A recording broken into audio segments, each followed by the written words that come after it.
Kincirya berhenti terlalu lama karena perbaikan, membuat Imsol demam dan pingsan. Setelah Kincirya diperbaiki, Sunje menggendong Imsol keluar, dan banyak orang memotretnya. Sunje membawa Imsol ke rumahnya. Sunje mengambil selimut untuk Imsol dan tanpa sengaja tangannya menyentuh tangan Imsol, yang tanpa sadar menggenggam tangan Sunje sambil mengigau memanggil namanya, dan menangis.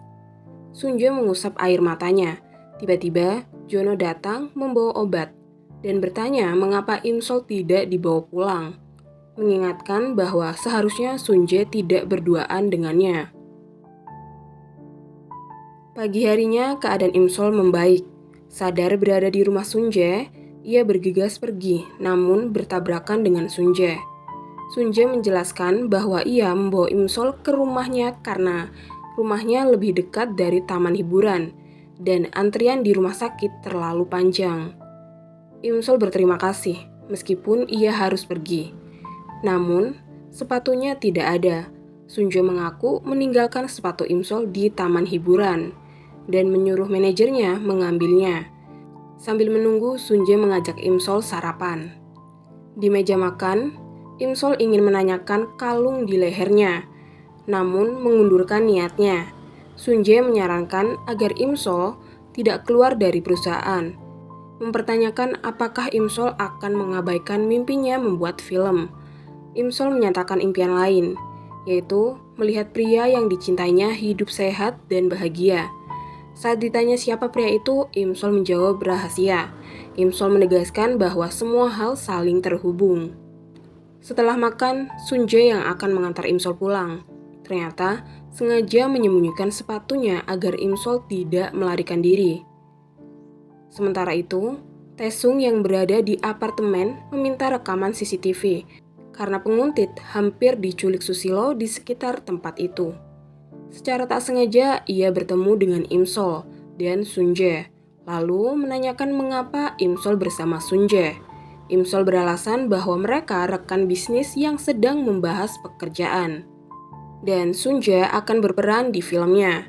Akhirnya, Taesung mengantar Imsol pulang, bukan Sunje. Sunje merasa kesal karena mengira Taesung adalah pacar Imsol.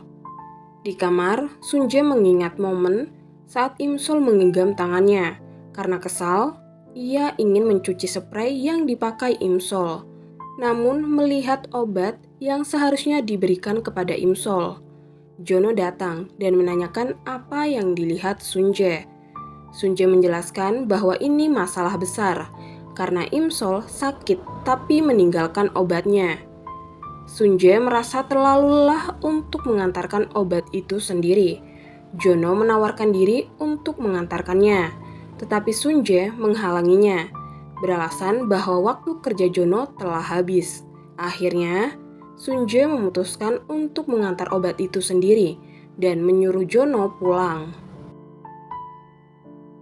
Di kediaman Imsol, Sunje mencari alasan untuk memberikan obat tersebut. Dia melihat Imsol bersama seorang bayi dan mengira Imsol sudah mempunyai anak. Namun ketika Imsol memanggil dirinya dengan sebutan Bibi, Sunje merasa lega karena bayi itu hanya keponakannya. Imsol menyanyikan lagu untuk menidurkan bayi tersebut. Sunje yang melihatnya tanpa sengaja menginjak sesuatu dan harus bersembunyi. Saat itu, Imsol memastikan keadaan. Sunje mendapat panggilan dari In Hyuk dan ponselnya terjatuh ke dalam perosotan, membuat Imsol tahu Sunje sedang bersembunyi. Akhirnya, Sunje muncul dan beralasan bahwa dia suka bermain perosotan kapanpun, namun tidak mempunyai waktu sehingga bermain malam-malam. Sunje memberikan obat tersebut beralasan bahwa dia tak sengaja melewati jalan rumahnya dan teringat obat Imsol. Sunje bertanya mengapa Imsol berada di taman bermain malam-malam hanya dengan baju tipis. Imsol menjelaskan bahwa bayi hanya bisa tidur ketika berjalan-jalan.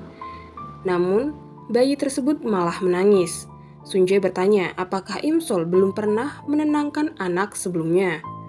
Sunje memberi cara untuk menenangkan bayi, namun bayi tersebut malah muntah di bajunya, membuat baju Sunje kotor. Di kamar mandi, Sunje menghabiskan sabun yang baru dibeli dan keluar tanpa mengenakan pakaian. Karena pakaiannya kotor, Imsol memberikan pakaian pada Sunje dan menyuruhnya pergi dari rumahnya. Sunje membahas saat Imsol menggenggam tangannya. Imsol bertanya kapan dia melakukannya. Sunje akan menjelaskan dan mereka saling bertatapan.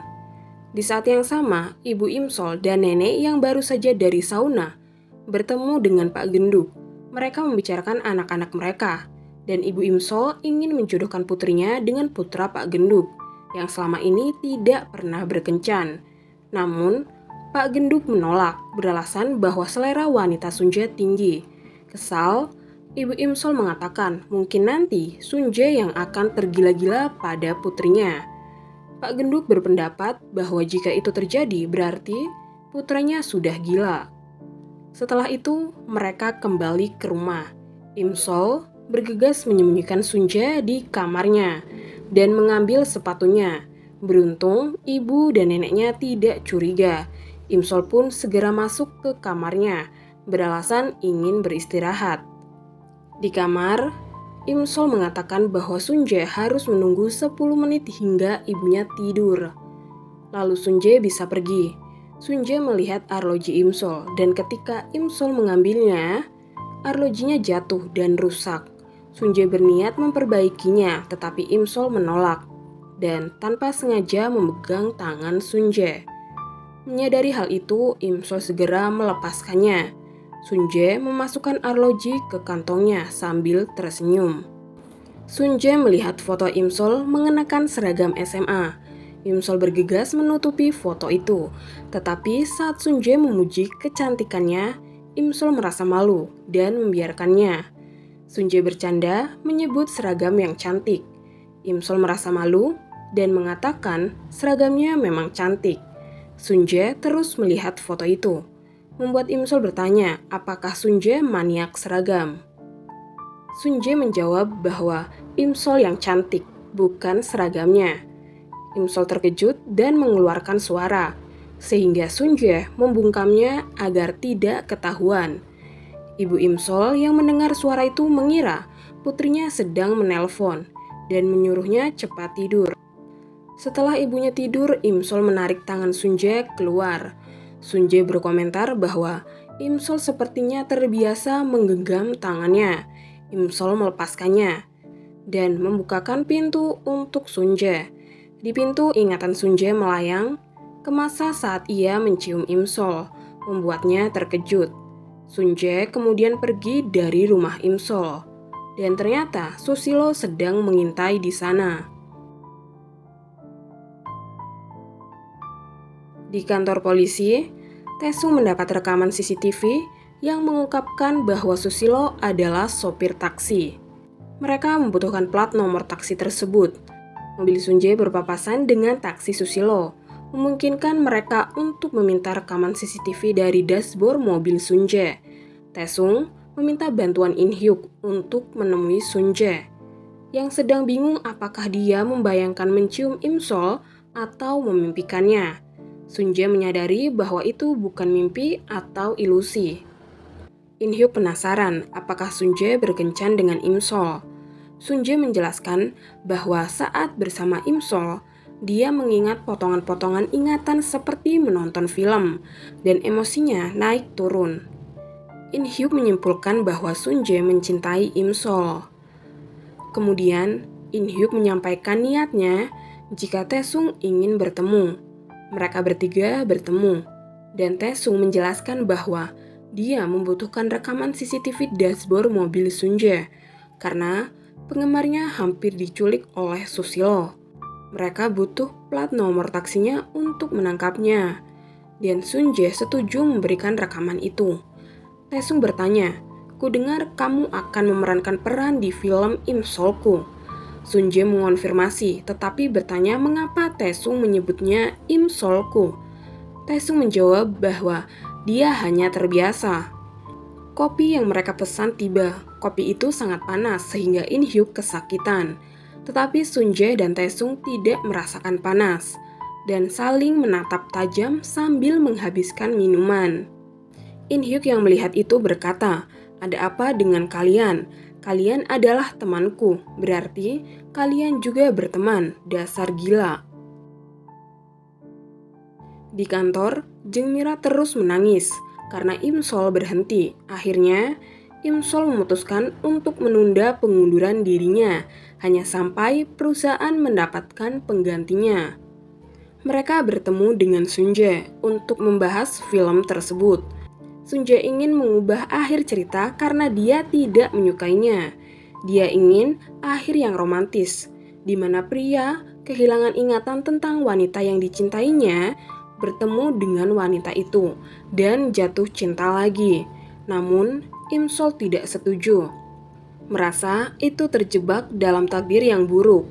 Mereka berdebat tentang kehidupan dan cinta, membuat semua orang terdiam. Sunje menghormati pendapat Imsol, sedangkan Jeng Mira akan mempertimbangkan pendapat Sunje. Sunje ingin mengantar Imsol pulang, tapi tidak membawa mobilnya. Jadi dia akan melihat Imsol naik taksi dan bertanya apakah Imsol berkencan dengan Taesung. Imsol bertanya mengapa Sunje penasaran. Sunje mengaku jatuh cinta, tertarik padanya, dan khawatir tentangnya. Tapi Imsol meminta Sunje untuk berhenti tertarik padanya karena dia mencintai orang lain dan memohon Sunje untuk tidak mendekatinya lagi. Sunje menerima penolakan itu dan berjanji tidak akan melewati batas. Imsol berterima kasih, meminta maaf atas sikapnya, dan pergi meninggalkan Sunje. Taesung mengantar Imsol pulang dan bertanya mengapa dia sangat memperhatikannya akhir-akhir ini. Imsol meminta Taesung untuk tidak menyukainya. Taesung bertanya apakah dia tidak boleh menyukainya dan mengaku bingung karena merasa tertarik padanya. Meskipun mereka sudah berteman selama lebih dari 10 tahun. Imsol mengatakan Taesung mungkin salah. Taesung mengusulkan untuk berkencan agar bisa memastikan perasaannya. Tetapi Imsol yakin Taesung tidak serius. Taesung mengakui bahwa dia bingung dan takut kehilangan pertemanan mereka. Imsol mengingatkan bahwa ada seseorang yang tidak bisa dia lupakan. Taesung memahami dan mengatakan bahwa keadaan akan segera kembali seperti semula. Imsol dalam hati berharap semuanya, termasuk hubungan dengan Sunje dan Taesung, akan kembali normal. Setibanya di rumah, Imsol melihat neneknya menonton TV sendirian. Neneknya bertanya apakah Imsol sudah makan dan mengingatkan bahwa dia masih mengingat Imsol. Imsol terkejut bahwa neneknya masih mengingatnya setelah sekian lama. Neneknya menjelaskan bahwa kenangan tidak hilang, meskipun otak melupakannya, jiwa menyimpan semuanya. Imsol bertanya apakah itu benar, dan neneknya mengiyakan, menjelaskan bahwa dia sering bepergian dalam ingatannya, kembali ke berbagai tahap hidupnya. Imsol minta neneknya untuk sering datang, dan neneknya berjanji akan melakukannya.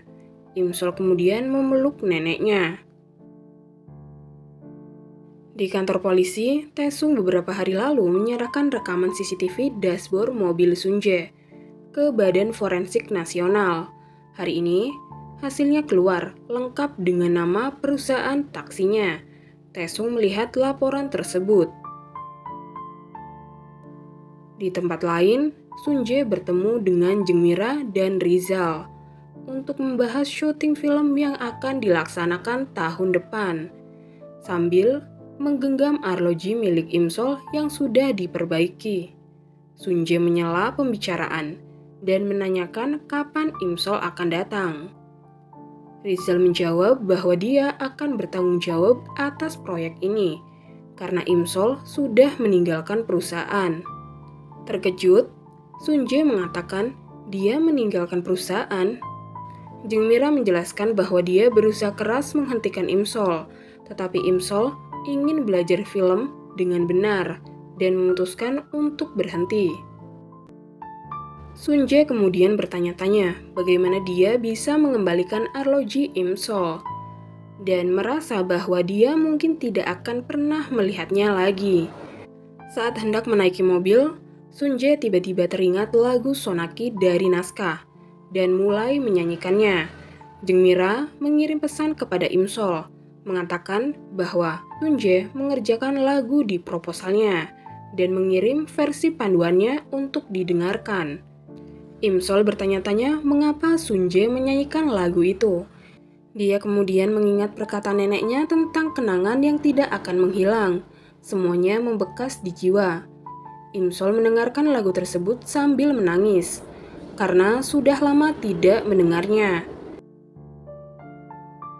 Taesung pergi ke perusahaan taksi dan bertanya tentang pengemudi taksi nomor 5663 sambil menunjukkan sketsa Susilo. Pemilik perusahaan memberikan catatan pengemudi, dan Taesung mengetahui bahwa nama pengemudi tersebut adalah Susilo. Taesung bertanya apakah Susilo mengemudi hari ini, dan pemilik perusahaan mengiyakan. Taesung dan polisi lain menunggu kedatangan Susilo.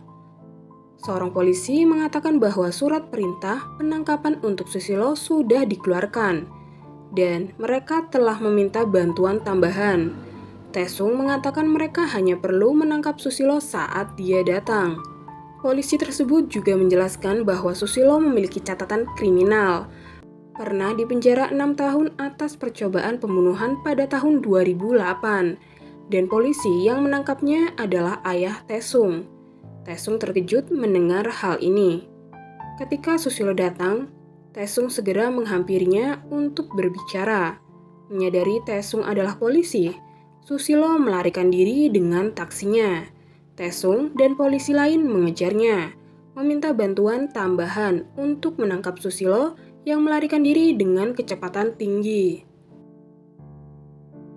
Ketika akan pulang, Sunje memutar arloji milik Imsol agar bergerak. Ingatan Sunje tiba-tiba kembali tentang pemberian arloji itu oleh Imsol. Mengingat hal ini membuat kepalanya sakit. Saat salju turun, ingatannya tentang Imsol semakin jelas, mulai dari masa sebelum melakukan perjalanan waktu, saat melakukan perjalanan waktu, dan saat Imsol menghapus ingatannya. Sunje ingat semuanya dan berlari memanggil nama Imsol. Imsol yang hendak pulang merasa Sunje memanggilnya, tetapi tidak melihatnya di sana. Sunje berlari menuju jalan raya. Seketika kepalanya kembali sakit. Sementara itu, Susilo yang melarikan diri dari kejaran Taesung melihat Sunje dan berusaha menabraknya, lantaran Sunje menghalangi jalannya. Taesung berusaha menyelamatkan Sunje dengan menabrakkan mobilnya ke taksi Susilo, dan akhirnya terjadi kecelakaan, sedangkan Sunje terjatuh. Dalam keadaan jatuh, Sunje mengingat kenangannya bersama Imsol dengan jelas dan berpikir tentang takdir. Imsol, takdirku adalah kapanpun kita bertemu, masa lalu, masa kini, atau masa lainnya. Aku akan jatuh cinta padamu. Imsol, aku mencintaimu. Sunje pun tak sadarkan diri.